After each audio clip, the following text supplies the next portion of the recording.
Hi, I'm Amanda Campbell. I'm the branch manager at the Monrovia Public Library, and I also order the adult nonfiction for the Huntsville-Madison County Public Library. So I'm going to answer some of your questions that I typically get about nonfiction. So the first question, why do you like nonfiction? So a lot of people, when they hear nonfiction, they think these dry academic texts, and if that's your thing, that's totally cool, but there's so much more out there. You get to explore all the things that you're really excited about, and like ideas and hobbies. And just a fun fact, it's that kid who comes into the library and he's looking for every single thing about a very specific type of whale.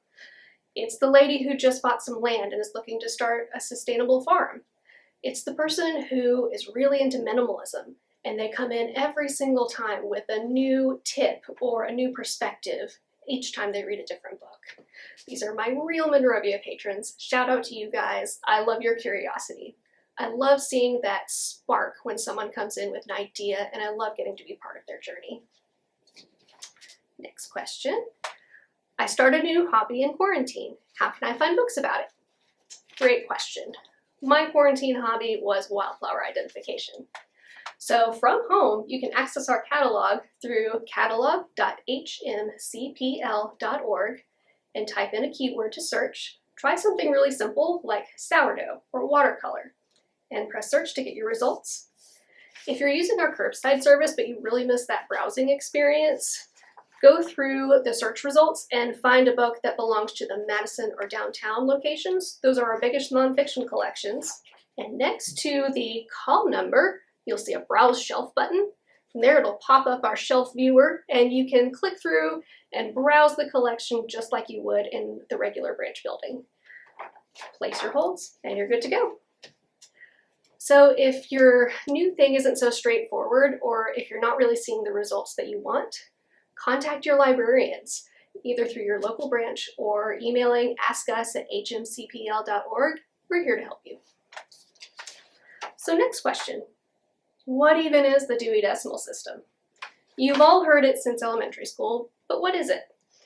Dewey Decimal Classification is a system of organization of library materials based on their subject, and it was created by Melville Dewey in the late 1800s. So you start out with your 10 general classifications, your 10 general topics, and from there, you get more and more specific as you go along. So you go through your tens, your ones, and through your decimal places, more specific as you get a more specific number attached to that book.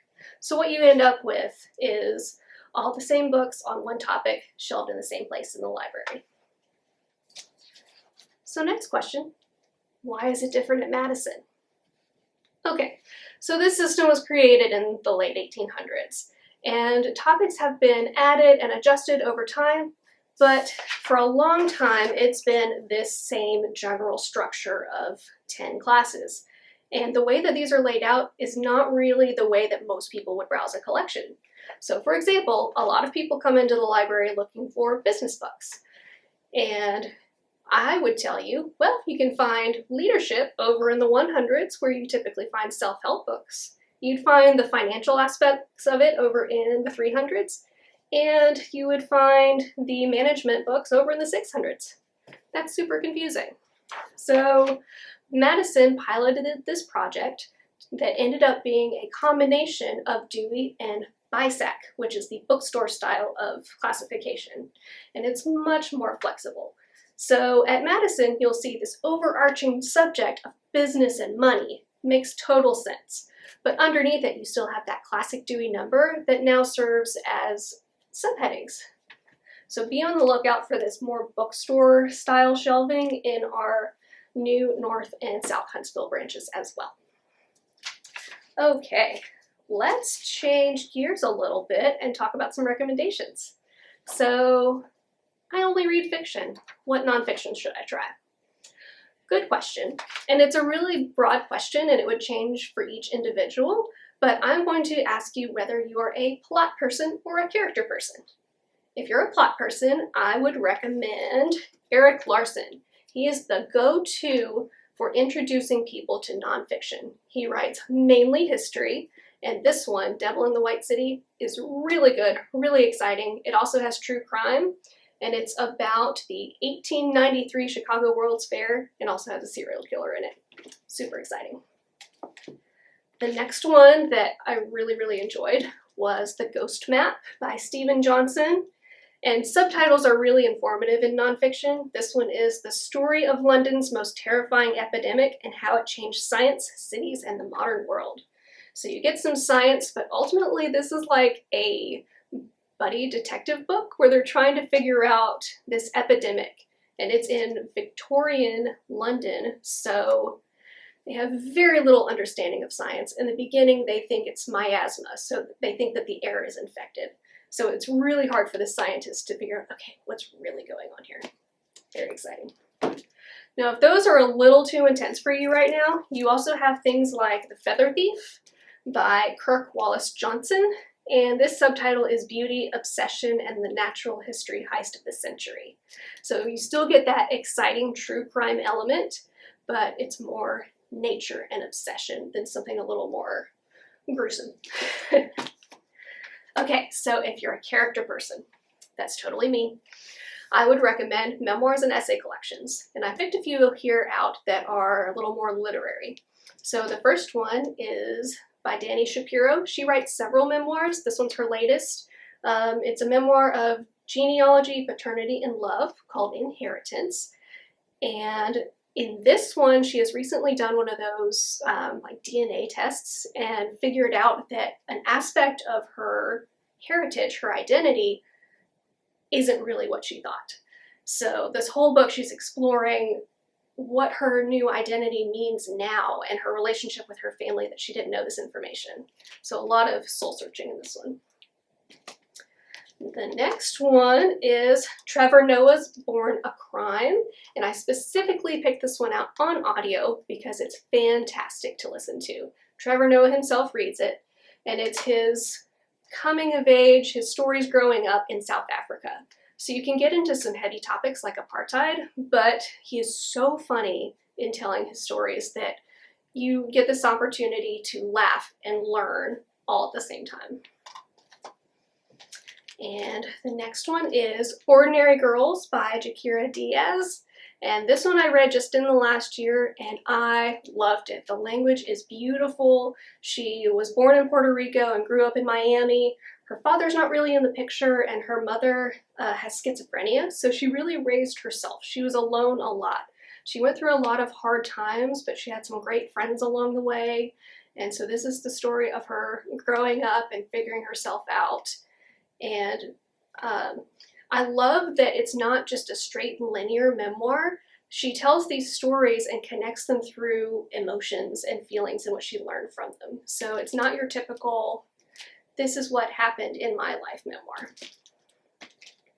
All right, so last question. I'm really burned out with everything going on in the world. What should I read? Great question. So I have two categories again. So I like to give you options. So the first one is, do you need something funny, just an escape? So the first book I want to talk about is Southern Lady Code by Helen Ellis. And there is a little dictionary type entry on the front here that says Southern Lady Code is a technique by which if you don't have something nice to say, you say something not so nice in a nice way. So you can imagine what to expect in these really funny essays. It's bless your heart all the way through. So fun. So the next one is another author recommendation, Mary Roach. This one is called Gulp. She takes topics that she finds interesting and it's popular science, so you're not going to get too technical anywhere in here. This one is Adventures on the Alimentary Canal. So everything that happens from taste all the way through digestion. So she can get a little gross sometimes, but it's always so much fun. Okay, and the last one in this category is The Greatest Love Story Ever Told by Nick Offerman and Megan Mullally. And if you know Nick Offerman and Megan Mullally, you know how much fun they are. They're married in real life, and this story was written as a conversation between the two of them, and so audio is definitely the way to go. you just get to hear their thoughts on everything from their relationship, how they met, all their interests and their hobbies. And speaking of their hobbies, you definitely have to also check out the print version of this because they like to do puzzles together. And in the book, they have pictures of them recreating the image of the puzzles. It's so fun. All right, so the last category is you're overwhelmed, but maybe you want some advice going forward. So, first one is Tiny Beautiful Things, Advice on Love and Life from Dear Sugar by Cheryl Strayed. Cheryl Strayed is the author of Wild, which is one of my favorite books. And this is a collection of some of her advice columns that she did on Dear Sugar. So it's like reading about your best friend telling you how to go through life. It's wonderful and comforting, and I would just pick this up and read it anytime. The next one is Maybe You Should Talk to Someone by Lori Gottlieb. And this one has been super popular in the last year. It's written by a therapist, and she's talking about her experiences with some of her patients and the trials that they're going through. But then something happens in her life, and so she's also talking about her relationship with her therapist. And it sounds like it could get heavy, you know, you're talking about therapy and the issues in life, but it doesn't feel heavy. It feels really comforting. And after I finished this one, I definitely felt like I had been through a therapy session of my own. Last one I want to talk about is Burnout, The Secret to Unlocking the Stress Cycle by Emily Nagoski and Amelia Nagoski. And they are sisters. And this book has been a game changer for me this year. It takes the idea of burnout and it breaks it down into 3 separate categories. So in the first section, it talks about dealing with the stress itself. And I had no idea that you needed to be aware of the stress response cycle and deal with the stress itself before you could go back and deal with the things that were causing you stress. So there's so much science in that very first section. And then the second section is about dealing with what's causing you stress. And you get some social commentary in there as well, which is really interesting.